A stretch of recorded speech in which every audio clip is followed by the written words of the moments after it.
Mario, I suppose this is a Real Madrid side who have emphasised the fact they haven't had too much time together pre-season compared to other teams, taking on an Osasuna side that we know are always going to be well organised. You take the win and move on? Yes, of course. When you have matches like this, that you are not fit enough, you are not ready to compete because you didn't have the precision or the normal precision, you need to win this kind of matches. It's true that we didn't see an amazing Real Madrid. As we were talking before, they didn't have enough time to fix everything, and at least they win, and they must be happy with this win. We saw, of course, 3 debutants at the back, Craig. They weren't really tested. Osasuna kind of came out with a game plan. Well, that's what I was going to say. You got a back four that's pretty much never played together, and yet Osasuna were so negative that these guys, hardly had to break sweat. So, marshalled by Militao, who's had a lot of injury problems. Huijsen could just step out and do as he wanted because Osasuna was so deep. Alexander-Arnold, we know his weak points in his game are defensive issues, but he wasn't under any pressure, so it gives him a rest, brings Carvajal on for some game time. It's a perfect scenario in terms of, okay, it's 1-0, it could have, you can make a mistake and Osasuna can score a goal from nowhere. But in terms of getting the 3 points, getting some, game time for certain players, Mbappe did look quite sharp, to be honest. Yeah, and he's the reason they won the game. And I think one of the gaping obvious problems is what we talked about at half-time, is that they need to find somebody in the midfield that is different to what they've got. Yes. They have big physical players. I know Arda Güler played today. But is he going to be the answer over the course of a season? Could he do what Luka Modric and Toni Kroos did over the course of years? I think there's a big question mark about that. I mean, I think him and Brahim Diaz have shown they can come in games and do some nice special things now and again. But Real Madrid need to do what Pedri's been doing, certainly in the last season or two for Barcelona, what Modric and Kroos did for years for Real Madrid, which was pass the ball and prod and break down defences. And I think in games that are tight like this, I think that is glaringly obvious that it's missing. Whether they have the money or the appetite to go out and try and do some business before the end of the transfer window, I don't know. But that's certainly one of the areas, and it was very evident in the first half, that that's a position that they struggle in. They had the comeback from Dani Carvajal that I think when he's fit, he's going to play as a starter, because Trent Alexander-Arnold is struggling right now a bit, or is not showing the level he has shown everybody at Liverpool. And well, Xabi Alonso has to take the good things from today, but the truth is that he needs time, and they need to improve to compete with Barcelona. The interesting thing is, if he does do that eventually with Carvajal, is does he drop Alexander-Arnold or does he push him forward into more? We saw Gareth Southgate, of course, do that in England. And we saw some of his passes today. In the second half, he tried to hit a couple of diagonals and he basically shanked it. And that was a big part of his game at Liverpool. He was arguably the best passer of the ball in the Liverpool team, maybe even in the Premier League, and that's saying something. But of course, it's a different environment, maybe a little bit of nerves as well, and we didn't really see him get forward that much. And let's be honest about it, at this moment in time, he's had injuries and he's in his 30s, but Dani Carvajal, when fully fit, and he looks as if he's going to be fine to me, is one of the most well-rounded fullbacks that has played the game. It's as simple as that. You get a good player going forward, he's solid with his passing, and he is a very good one-on-one defender. So that's going to be another position to be interested in, to see how Xabi Alonso is going to figure that out. But listen, 3 points, and the other thing was, and Mario mentioned it, was Vinicius got taken off. Now, he didn't do a lot in the game, didn't do much in the game. There's going to be a lot of pressure on him. We talked about that. Now, he's taken him off at this stage of the season. A manager can always sell it to you. Look, it's early in the season. We haven't had a pre-season. I'm giving you a bit of a rest. I need to give Gabe. But the more games he does not play well and doesn't really make an impact like Mbappe's been making, he will keep dragging him off. And we know what he's like, Vinicius Junior, if he thinks he's the player getting dragged off the majority of the times. You're going to lose him. He's not going to be happy. He's a player who sulks. So if he doesn't want that scenario to happen, he's going to, as the season goes on, he's going to have the impact he had in this team like he did 2 years ago. Because if it's the Vinicius Junior from last year, his number will be going up quite a lot. The easy question, I suppose, for me to ask, Mary, is what difference did we see today than we saw under Carlo Ancelotti last season? But this type of game is really difficult, isn't it, to kind of draw too many conclusions from?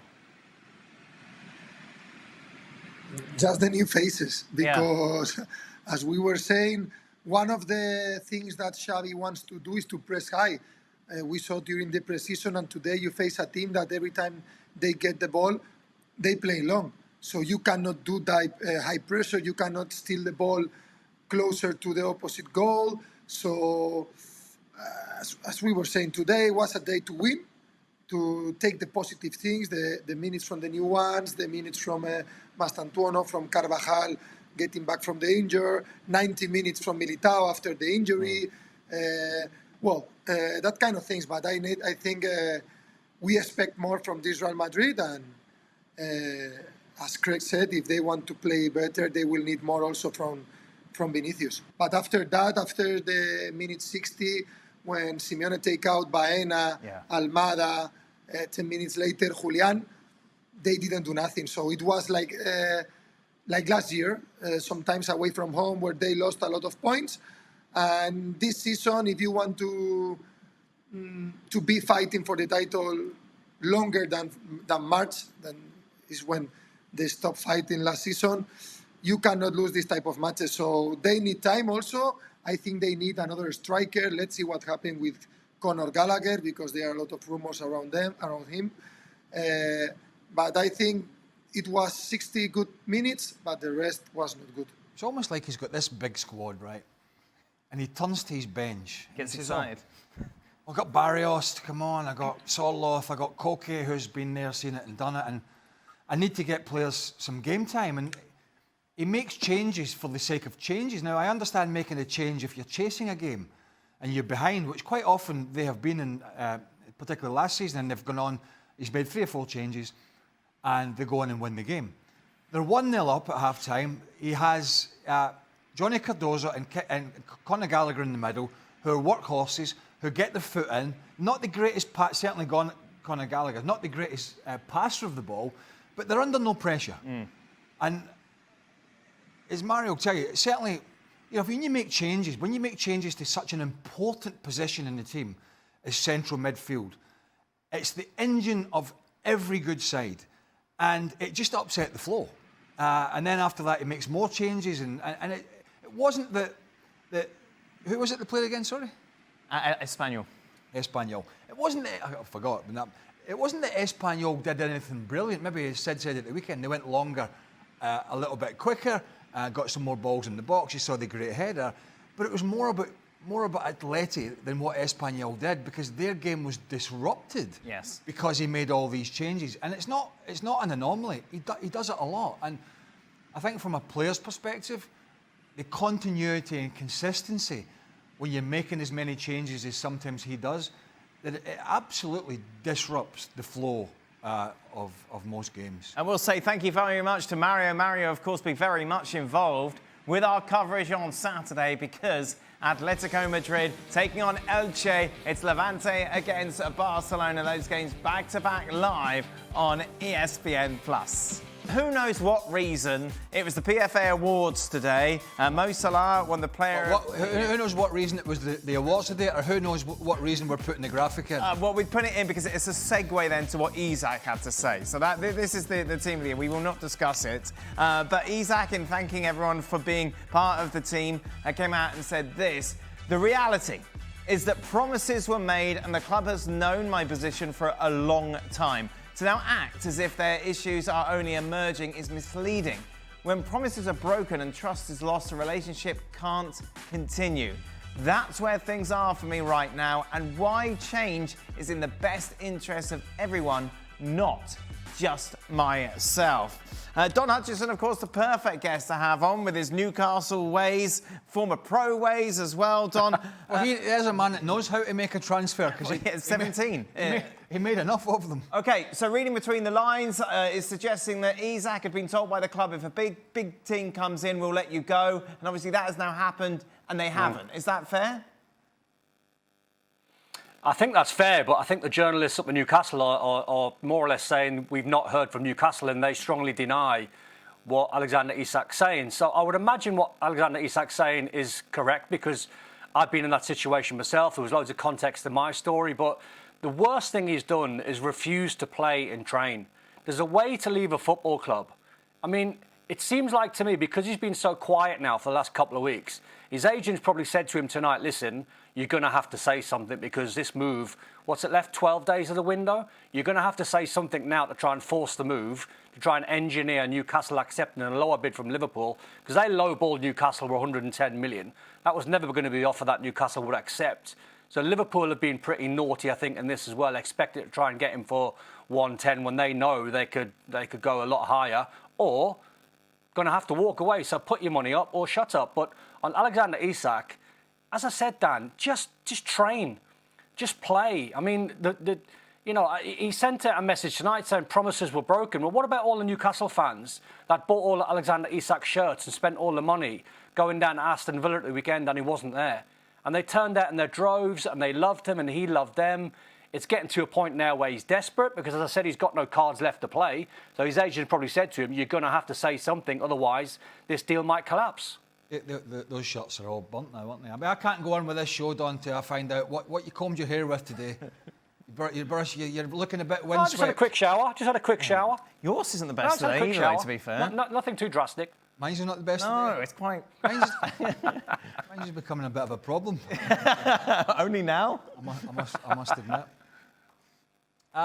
See, Dan, very quickly. Very quickly. I had this scenario. I've just answered a few tweets, so I'll tell you very quickly because it's a long-winded story. But a Sunderland fan got in touch tonight and said, you've done exactly the same when you left Sunderland to go to West Ham. And in a way, he's sort of right, but there was context to the story.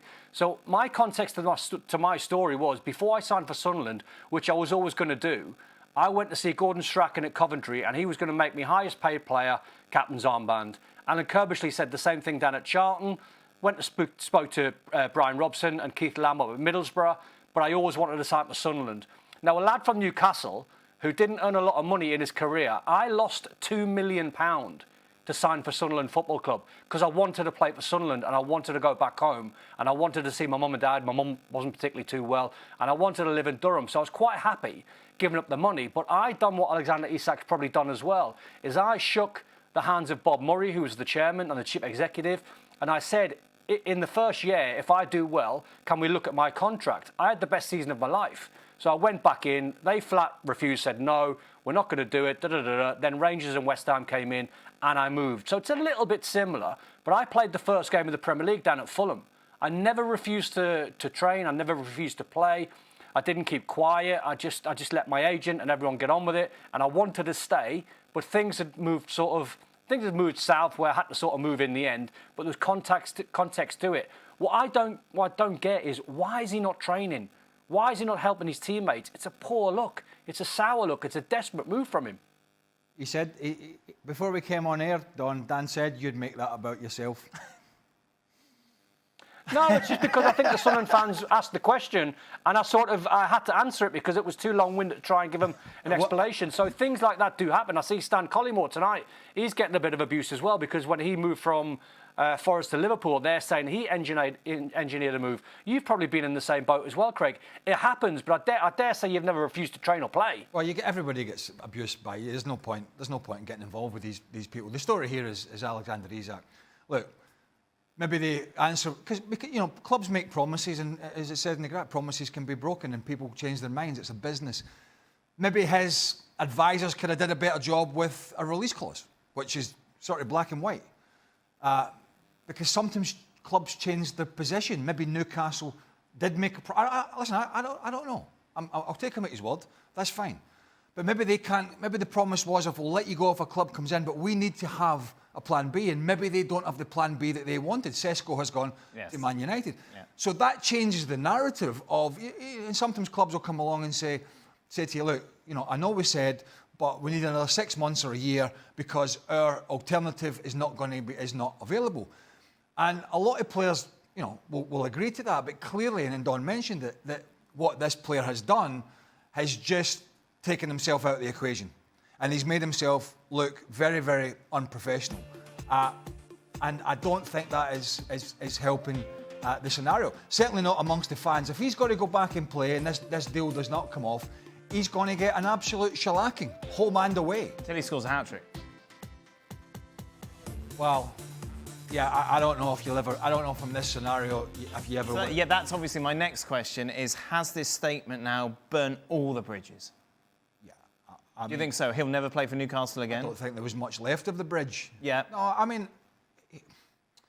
if he doesn't make this move to Liverpool, and the transfer window closes, they will have to play him. But it's him. Does he have to play? He has to play. Will he choose to contractually? Play? He can't do that. Has to. He has to. I mean, we're now getting into a very illegal minefield because. Yeah, but we've seen players in the past not play, haven't we?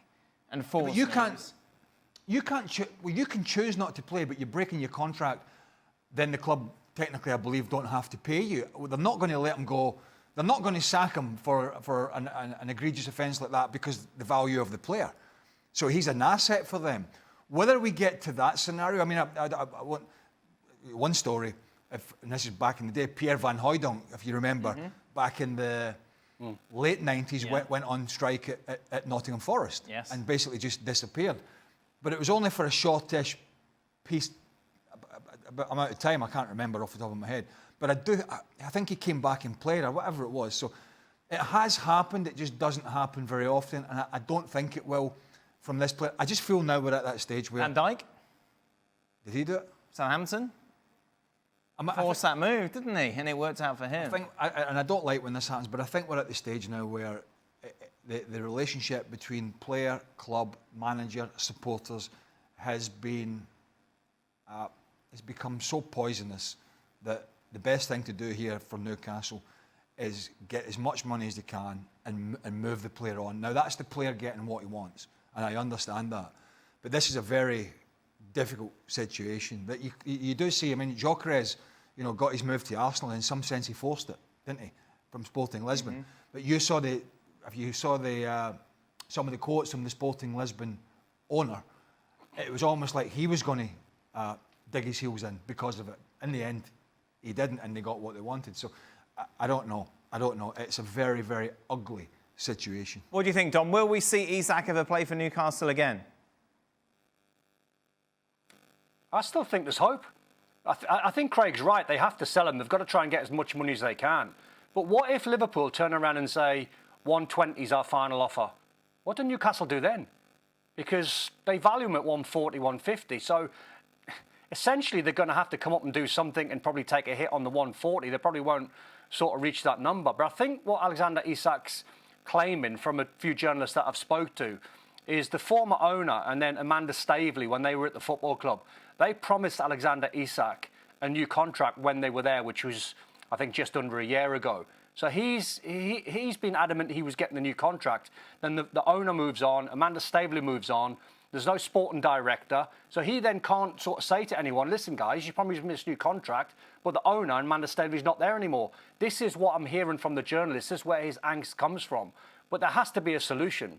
And I think Liverpool need to do more to try and find a number that Newcastle will accept. Because at the end of the day, Newcastle, I feel sorry for Eddie Howe in this. I said this a couple of days back. He's the one that's trying to prepare his team for a tough away trip against Villa. Now, they got a point. But this can't carry on. Otherwise, you're just going to have to keep fining him for breach of contract every couple of weeks. And it could be a Van Hooijdonk situation where he might be away for 2 or 3 months. Now, that surely can't happen. So 12 days left of the window. All my senses say he will move to Liverpool, but if Newcastle don't get the 2 centre-forwards that they want and Liverpool don't pay the money, then he will stay. I mean, Eddie Howe's getting screwed, you're right, but that's where sometimes I think you're better just to do this business earlier in the season, even if the money isn't quite at the limit that you want. Yeah. Because now you might get the extra 10 million or 20 million that you want for the player, but as a football club, as a manager and as a squad, what kind of position does that leave you in with the season already started? Suppose they were thinking, right, if we can bring in Ekitike, if we bring in Sesko, at least then we've got a platform to build on. That hasn't happened. They delayed the Isak deal, and now we're at this stage. And it's, I feel that we've talked about him a lot, Alexander Isak. And look, he may or may not get his move to Liverpool, but I can tell you now, we all do things during a career. You think, maybe I shouldn't have done that. And this is going to be certainly one of those moments for him, because he's had, and when you leave a club, sometimes you leave in good terms and bad terms, but usually it's, you know, you've played well or you've played badly, and the fans sort of accept it. You do feel here's a player who has performed really well for Newcastle, who is has been a class act on the field, but yet, you know, the way that he is treating this scenario, when he leaves, and it looks like he will, he's leaving with such a bad taste in everybody's mouth, and it's all most of it's particularly come from him. I'll tell you the one thing I would do, Craig. Yeah. Craig, I tell you the one thing I would do, having seen everything that's happened over the last 14 days, if I was Isak, I'd sack my agent. His agent's been horrendous in this. His agent has just sat back. He's thinking about the money to Liverpool, the move to Liverpool. He's offered his player the worst advice ever. If he's told his player, because he would have done, he'd have said to his player, don't train, don't play, force Newcastle's hand. I would seriously sack my agent off the back of this. Here's the deal now. When players were getting paid less money, and the game has changed, I understand.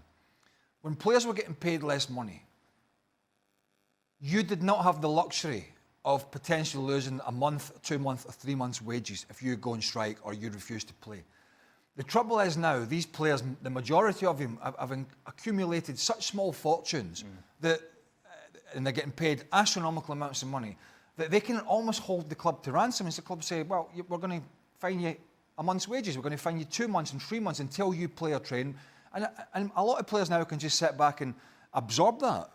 And that's the problem when you're paying people obscene amounts of money.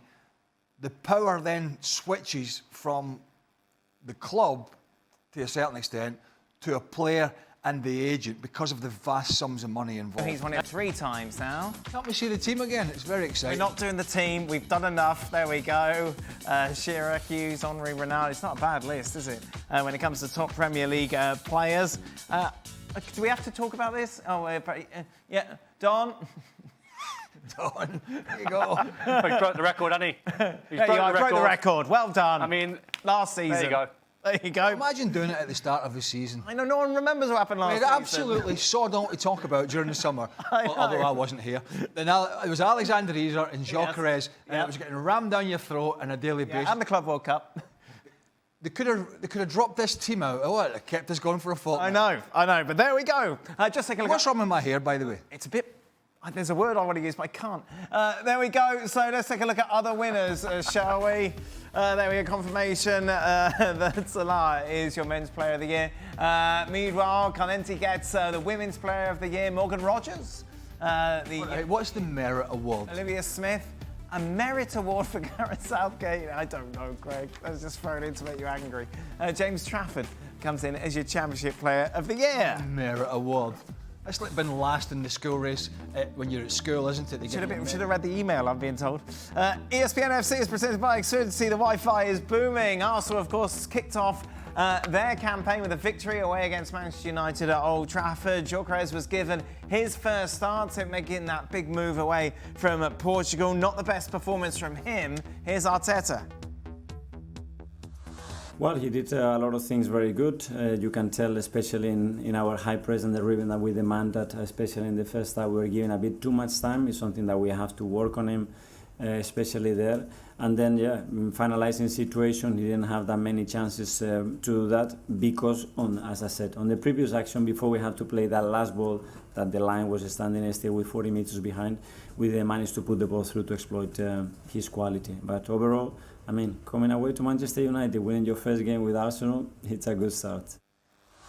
Talk to me about it, Don. As a player, as a teammate, are you doing anything to help him, to talk to him? Do you make a big deal of it? Obviously, the media has been talking about this for the last few days because of the nature of the way things are at the moment. I'm just intrigued what it's like within a locker room with a player like that.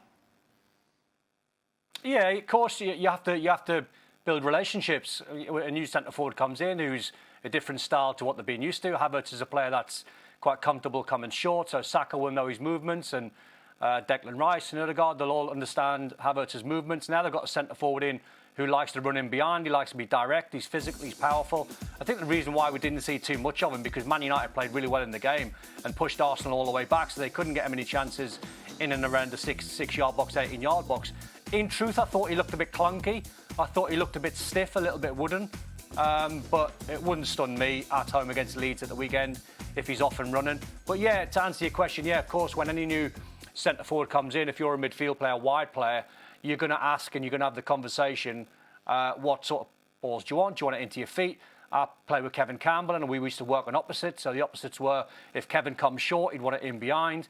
If he went in behind, he'd check and come short. So we kept it sort of simple. So yeah, I think there's more to come from him, but I must admit he didn't look sharp. Didn't look like a player to me on his fitness at the weekend that he's going to run away from too many defenders. Okay. As Don said, clunky. Maybe that sharpness will come.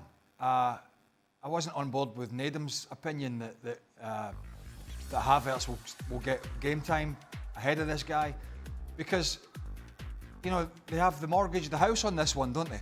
I was saying to you earlier, they've had a miss on Gabriel Jesus, they've had a miss really on Kai Havertz because he's not a real goal scorer. So Mikel Arteta needs this guy to be getting game time, he needs them to be sharp and he needs them to be scoring goals, because he's the so-called missing piece, the one that's going to get them over City and over Liverpool. Now, talking about having discussions with new players coming in to try and help them, yes, you do, but if I'm Gyökeres, one of the discussions I'm having watched the weekend is, listen, I get it, but when we get the ball wide, if I'm talking to Saka or Martinelli or whoever it is, I don't want all these tiki-taka into Martin Odegaard. I'm making runs. So do you vocalise that? How does that work? I don't know how confident he is as a young man to storm into your dressing room and start barking out orders. Some of us would. Well, of course. Some wouldn't. But Don will tell you, as a guy who played up front at times, you know, when you're making runs, and listen, Matthijs de Ligt played him well at the weekend. Okay. He did, as Don said, he had a good game. Yeah. And Gyökeres wanted a fight with de Ligt, and de Ligt's as big and strong as they come. But if I'm in the penalty area, and that's what my bread and butter is, because he's a goal scorer, he's a natural goal scorer, then I don't want all this twisting and turning, you know, because if I'm saying to Saka or Martin, listen, you get a chance, whip it in, early doors, whip balls in, and if I'm not there and making the runs, that's on me.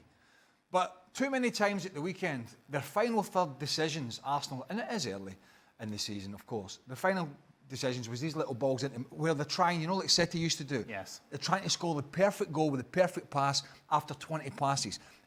And you can see Haaland at City over the years in certain games. He gets so frustrated because it's not coming in the box. Then De Bruyne was starting to whip it in early and he had a field day.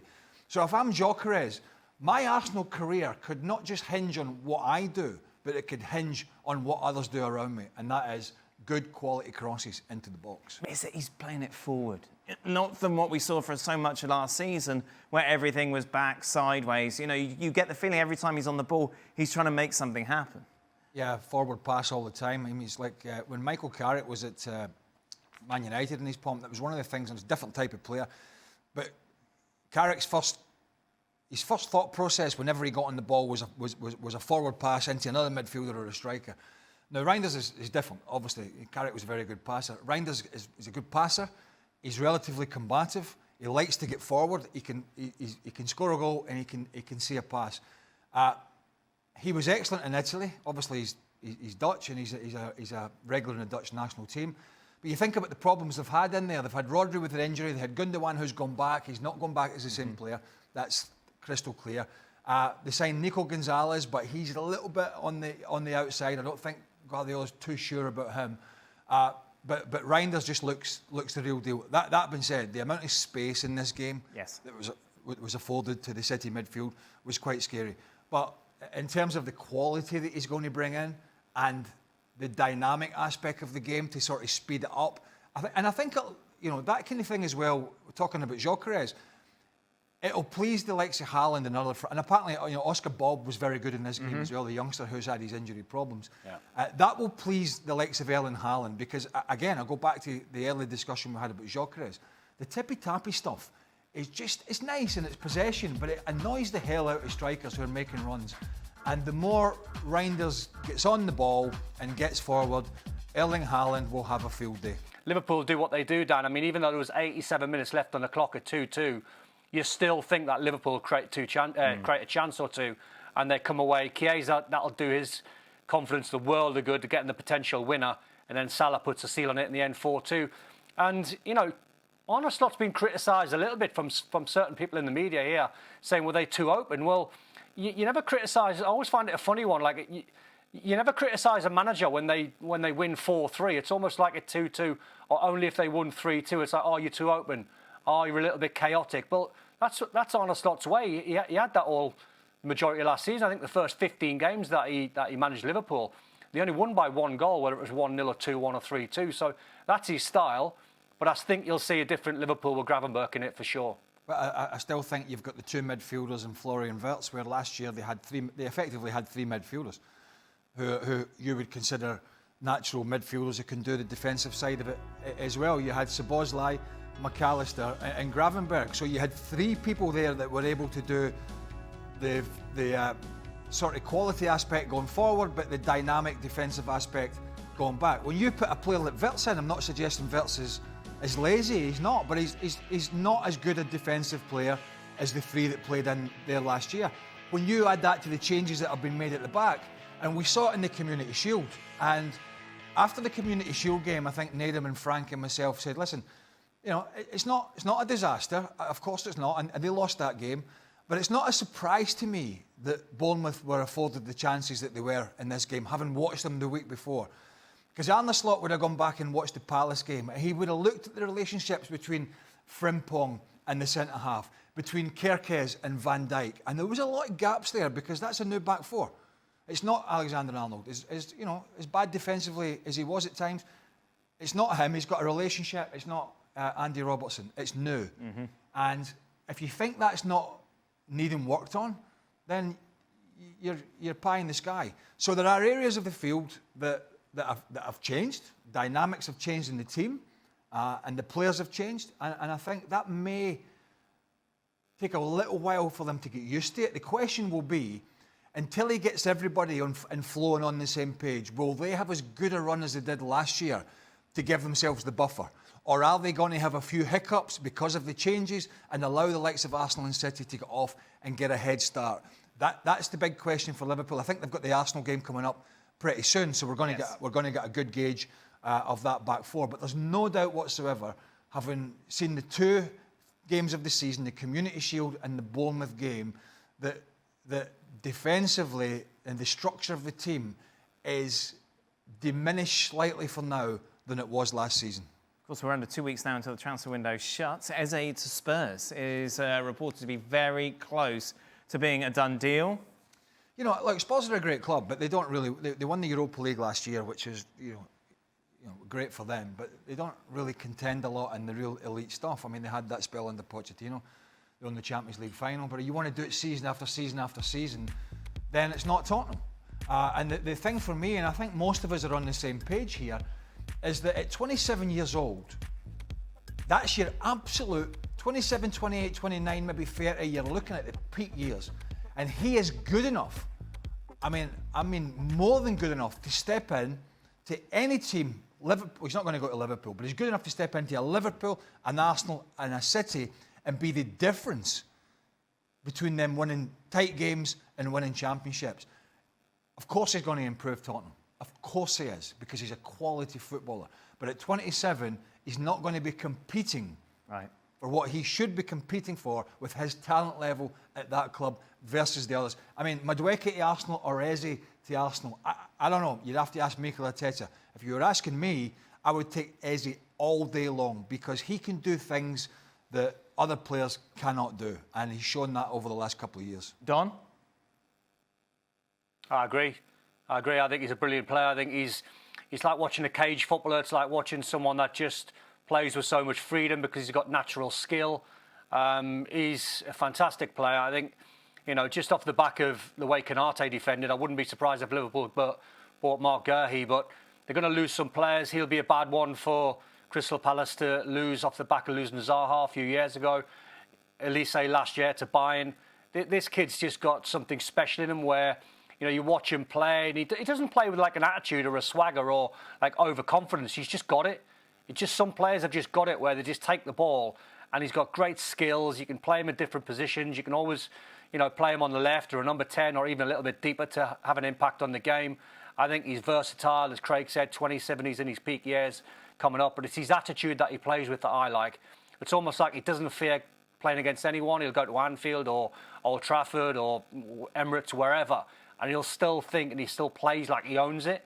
And you can't buy that. I mean, that's such a gift to have that confidence levels on top of the skill levels that he's got. Welcome in then to the latest edition of Extra Time. Don is here and it's clear. You know what it is with my hair that you mentioned on the show? Yes. I've changed. There's quite a bit of volume to it. That's where it's changed, I would say. You mean sticking up? Yeah. Yeah, I've had a change of the sort of product. Okay. Why? Well, mainly because my son stole mine. Okay. And the one I've got doesn't quite do the job. No, clearly not. Well, you know, me being me, I shall wait till that's finished before I go to. I see. I've noticed that it's tendency to stick up. Yeah, it's not... The good news is there's lots of it. And Don's gone for a bit of Elvis quiff, Don. Oh, I just had a little shower before I come on, so it's a bit wet. Well, that's good. No, but you do look as if you've brushed it with the leg of a chair. You look as if you've got the leg of a chair well, up. it's just the way it's sat. I mean, I'm not. Okay, here we go. I don't think. I'm not in a position. Okay. To talk to anybody How long? about We here. talked about this on the show actually. How long did it take for Liverpool to click together, considering there are so many new faces? Do you remember playing in a side that had so many new faces, Don? How much time did it take for you to gel with the newbies? I mean, I can go back to my Liverpool days. Yeah, when that was a big when I just switch, got wasn't in the it? side, which was, well, that was the big switch because the year before, Stevie's mob had won the league and dominated for a long time, and then a bunch of youngsters went in, and we didn't know what we were doing. We were playing for a great manager in Kenny Dalglish and then Graham Souness, two brilliant coaches and managers that we played for, but we were just young lads and we didn't really know what to do.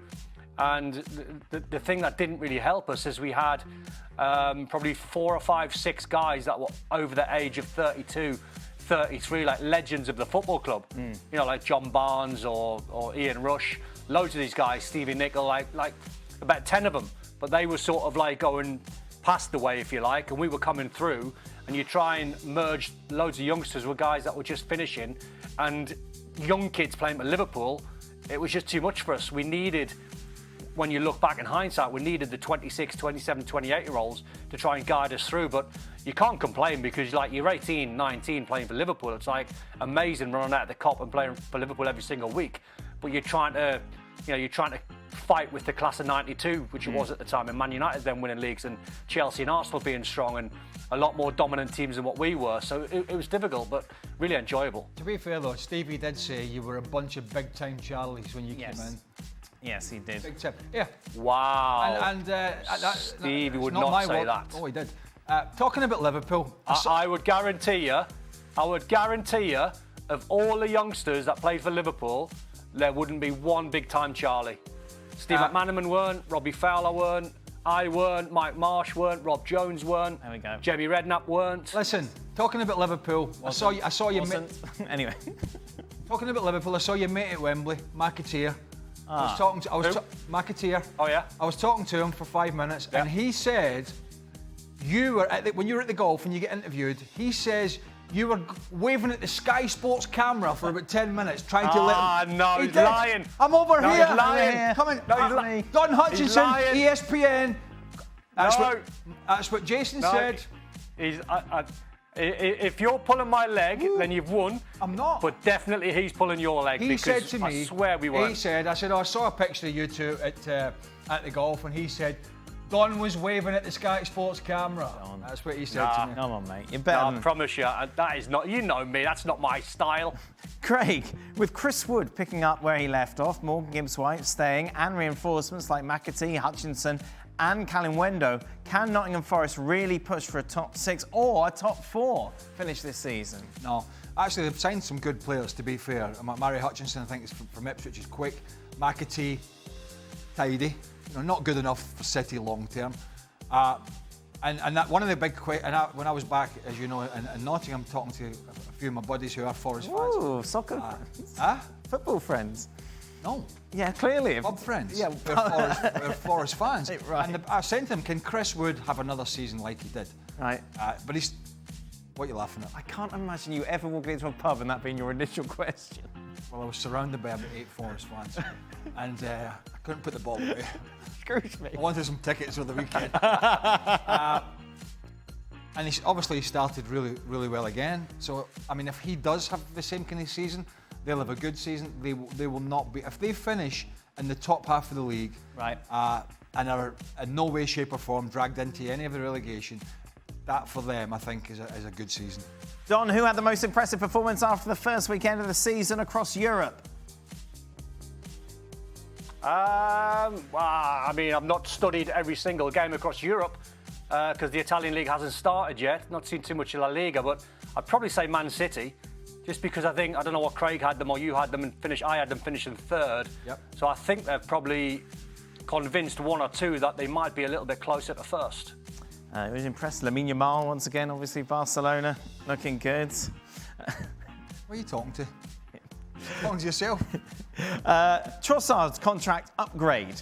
Literally why? Makes zero sense to give a player you're trying to sell a bigger contract. What do you make of this, Don? Is that the rumour? I mean, he got linked with Aston Villa last week. Leon Bailey's gone to Roma, so there's a space there for him. No Asensio, Rashford, so I thought they were moving him on. So I'd be surprised Trossard has agreed, I'm just hearing now, he has agreed a new contract. Weird then. Very weird. Oh, there you go. I don't think... Why is it weird? Because I tell you why. One of the things we've talked about on this show is the ability that Liverpool and City have had, in particular, to turn to the bench when things are going pear-shaped or you've got injuries and make a change. Mm-hmm. And Leandro Trossard has proven that whether he likes it or not, coming from the bench or not starting all the time, he's done a lot of things for Arsenal that has changed games, coming on and scoring or doing something or creating. And if they are going to win the league this year, and think about the injuries last year to Saka and others, I know they've got young Wanyeri, I know they've signed Madueke, but Martinelli's he's off the cuff. And to me, Trossard is a very good squad player. Okay. And if Arsenal are going to be successful, you need a beefy squad. So I don't find it there we go. strange to... Why do you keep looking at me like that? Like what? I don't know, you're looking at me strange today. It's like Don, worrying. The other day, Xhaka said he was worried about West Ham. Do you share Xhaka's concern, and do you think West Ham might be in a relegation battle this season? Oh, wait, I've got the Serie A... I do now, you know. Oh, I was trying to skip it anyway. Okay. I do, you know. Don, who makes you top four? Who makes your top four for Serie A this season? I didn't even know this question was coming. So I'm going to go Inter to win the league. I'm going to go Napoli second, Milan third, and Juve fourth. West Ham relegated, you worried? Very, very, because they were so bad. Nothing's really changed. They've got no legs whatsoever in midfield. That's not been addressed. I don't know. There's a weird vibe about West Ham fans who live in my area, and they're all a little bit pessimistic. And then to get walloped 3 from a newly promoted side who came up with the playoffs, that's a worry. Their next game this Friday is against Chelsea, so they're going to need to pick up a point at least, because they could be 2 games in, sitting rock bottom with no points. Then all of a sudden that's a bad start with no confidence, no momentum, and no real shift in terms of personnel. So I think I am a little bit worried. I don't think they'll go down. I think there's 3 worse sides, but I've got them nowhere near mid-table. Nowhere near. But I don't know about you, but I was expecting him to have Potter, that is. I was expecting him to have a bigger impact, even if the players, even if the squad is not ideal and you want to make some changes. When he went into Brighton from Östersunds in Scandinavia, he was able to make an impact, right? And the way that they played, and that was taken on by others. But it was a complete sea change from Chris Hughton, who was the manager. Brighton had always played this, and a bit like West Ham to an extent, a defensive game, and Chris Hughton had them very well organised. He went in, and Potter goes in takes over from Hughton, and they completely changed the way they play. Well, I think that was the scenario anyway. He went in after Hughton. They're slow, Craig. But West Ham has done nearly all over the pitch. You think he's going to? But David Moyes was always known to have a very defensive mindset with his teams, right? That's, he'll maybe argue with that. I don't know. Potter was going to go in, and they were going to be playing out from the back, and it was going to be more attractive football. I'm not saying I'm not saying that, and B, I'm saying them being much worse defensively. So he could be one. Actually, he could be one of the first. And they've to just go. sold Kudus, Kudus, not replaced him. Yep. So it's like they're just hanging on to Jared Bowen. Paquetá, you know, he's a luxury player. He's skillful, but he can go missing in a game. So you look. I just watch West Ham, and I just see a very, very slow side, especially midfield. That's it, Don. Any more holidays before the kids go back to school? What's the plans? No, mate. I've got 2 days. I'm home alone for 2 days. The kids are in Legoland. Oh. So I'm just tidying the house like you wouldn't believe. I'm going to refuse. I've got me time. Oh, why aren't you at Legoland? No, I'd let them have that little luxury break, and I'm gonna. Wait a minute, crack isn't on and have a Legoland bit of in me time, Windsor? bit of That's not golf too time. far away from you, is it? Yeah. No, that's where they are, but they're staying over. Well, you could have done that, surely. They must not like you, Don. Cheap. Huh? Cheap. No, I said to my missus, you can take your sister, take the 3 boys, off you pop, Lovely. all 5 of you, get rid. There we go. Get rid, all 5, home alone 2 days. Oh, well, there you are. Enjoy it, Tom. Good stuff. Time to work on your. That's it. You're home alone as well, Craig. What a treat for everyone. Extra time, extra time. ESPN FC is back with you tomorrow. Shaka is with us.